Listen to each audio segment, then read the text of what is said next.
This is very simple. Allah created life as a test. And there is no human being that escapes other than being tested. Now, a lot of times what happens is we look at other people's lives and we think that they're not being tested. We say, wow, my life is so difficult, but this guy's making $50,000 more than me. He has no problems.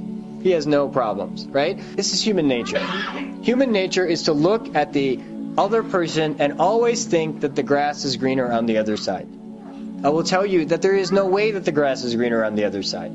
First of all, I know that, having had enough experience living in this life and having enough people come and tell me their problems, that the millionaire has problems and the person who is at below the poverty level also has their own problems. Now, are the problems the same? No. The millionaire has problems that you would think that how could a person with so much wealth ever have problems? And they have the same number of problems as the person living at the poverty level.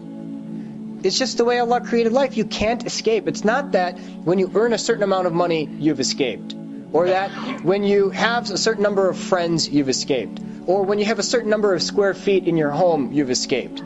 So Allah creates varying tests, and they vary based on the amount that a person's been given. But everybody's being tested. So it's the foolish one that looks at another person's life and says, well, if I had that, I would do this. That doesn't make any sense. If you had that, you would have your own set of tests.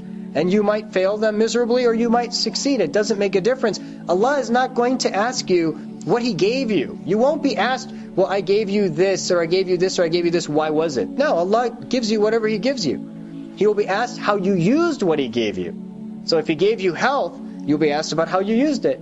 But if you weren't given health, you won't be asked why you didn't have health. If you had wealth, Allah will ask how you attained it and how you spent it. But if you don't have it, Allah won't ask you why you didn't have wealth. That won't be a question on the Day of Judgment, that your salary was 100,000, how come it wasn't 120? Answer up.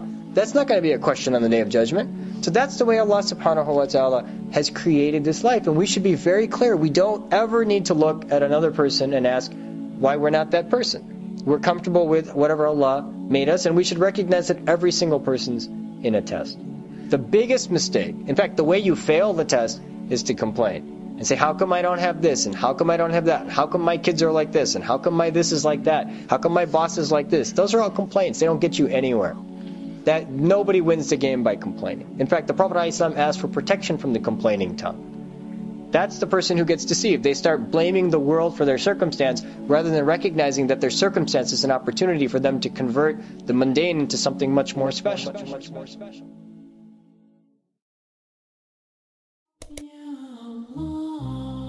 يا مالك الملك يا ذا الجلال والإكرام أنت المقسط أنت الجامع